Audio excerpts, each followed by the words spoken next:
حجاب اور اسلام کی تعلیمات پر اعتراض کرنے والوں کو ایک مرتبہ پھر زبردست تماچا لگا ہے۔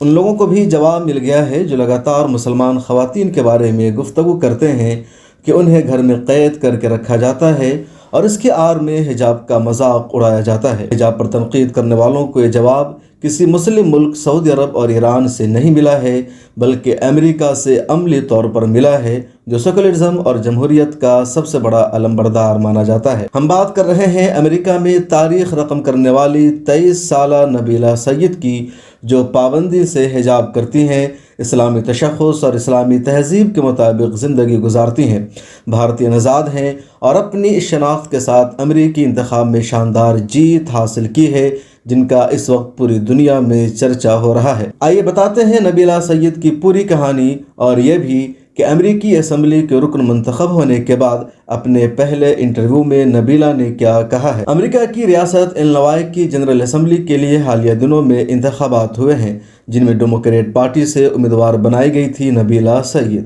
نبیلہ کی عمر ابھی صرف 23 سال ہے۔ ان کے والد بھارت کے رہنے والے تھے جو امریکہ میں مقیم ہو گئے۔ نبیلہ اپنے مذہب پر پابندی کے ساتھ عمل کرتی ہیں اور حجاب کا بھی فخریہ انداز میں استعمال کرتی ہیں۔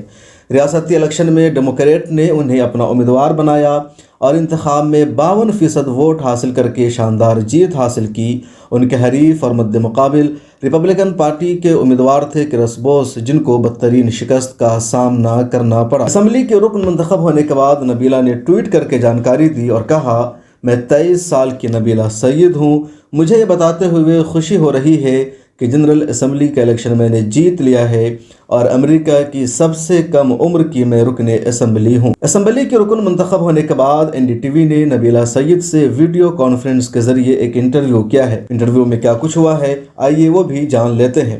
ایران میں حجاب کے خلاف ہو رہے مظاہروں اور ہندوستان کی ریاست کرناٹک میں تعلیمی اداروں میں طالبات کے حجاب پہننے پر عائد کی گئی پابندی کے تناظر میں جب اینکر نے ان سے سوال کیا تو نبیلہ نے جواب دیا، میں یہ واضح کرنا چاہتی ہوں کہ میرا حجاب پہننا میری مرضی تھی اور یہ میرا فیصلہ تھا۔ آپ کسی پر مذہب کو مسلط نہیں کر سکتے اور نہ ہی کسی کو حجاب پہننے پر مجبور کر سکتے ہیں۔ اسی طرح آپ کسی کو حجاب نہ پہننے کے لیے بھی مجبور نہیں کر سکتے۔ ان دونوں صورتوں میں ہمیں نوجوان خواتین کو انتخاب کا حق دینا چاہیے، ان کو اپنی مرضی سے فیصلہ کرنے دینا چاہیے کہ انہیں کیا کرنا ہے اور کیا نہیں۔ نبیلہ نے آگے کہا، چاہے خواتین کے لیے تولیدی آزادی کی بات ہو یا پھر حجاب پہننے کا معاملہ ہو، میں بہت خوش قسمت ہوں کہ مجھے انتخاب کا موقع ملا۔ میں ہر دن حجاب پہننے اور مسلمانوں کی نمائندگی کرنے پر فخر محسوس کرتی ہوں۔ میرا خیال ہے کہ انتخاب ضروری ہے اور کسی کی آواز کو دبایا جانا غلط۔ نبیلہ سے جب پوچھا گیا کہ کیا کبھی آپ کو امریکہ میں مسلمان ہونے اور حجاب پہننے کی وجہ سے امتیازی سلوک کا سامنا کرنا پڑا، تو نبیلہ کا جواب تھا، لوگوں نے انتخابی مہم چلانے سے مجھے منع کیا۔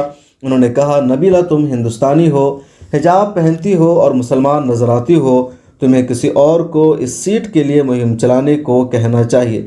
جب میں ہائی اسکول میں تھی تو وہاں بھی میرے لیے سب کچھ آسان نہیں تھا۔ کئی لوگ مجھے کئی طرح کے ناموں سے پکارتے تھے، لیکن اس کے مقابلہ ان لوگوں کی تعداد بہت زیادہ تھی جنہوں نے میری حمایت۔ میں کہنا چاہوں گی کہ دنیا میں اگر برے لوگ ہیں تو نیک لوگوں کی تعداد ان سے بہت زیادہ ہے۔ جب نبیلہ سے پوچھا گیا کہ ہندوستان کی موجودہ حکومت کے بارے میں یہ کہا جاتا ہے کہ ملک کی اقلیت کے ساتھ اس حکومت کا رویہ ہمدردانہ نہیں ہے، اس پر ان کا کیا کہنا ہے، تو انہوں نے جواب دیا، میں چاہتی ہوں کہ ہندوستان میں یقینی بنایا جائے کہ کسی بھی شخص کے ساتھ اس کے مذہب کی وجہ سے امتیازی سلوک نہ کیا جائے۔ پوری دنیا میں اس بات کو یقینی بنانا بہت ضروری ہے۔ یہاں امریکہ میں ہمیں مذہب کی بھی آزادی حاصل ہے اور مذہب سے بھی آزادی حاصل ہے، لہٰذا آپ کو مذہب پر عمل کرنے کا بھی اختیار ہے اور آپ کو یہ بھی اختیار ہے کہ آپ چاہیں تو کسی بھی مذہب پر عمل نہ کریں۔ میرا ماننا ہے کہ لوگوں کو ان کے عقیدہ کی وجہ سے امتیاز کا شکار نہیں بنایا جانا چاہیے۔ نبیلہ سید کے خیالات جان کر آپ کو کیسے لگے، کمنٹ سیکشن میں ضرور لکھیں۔ بیورو رپورٹ، ملت ٹائمز۔ ملت ٹائمز کو آپ کی ضرورت ہے، ہماری آپ مالی مدد کریں۔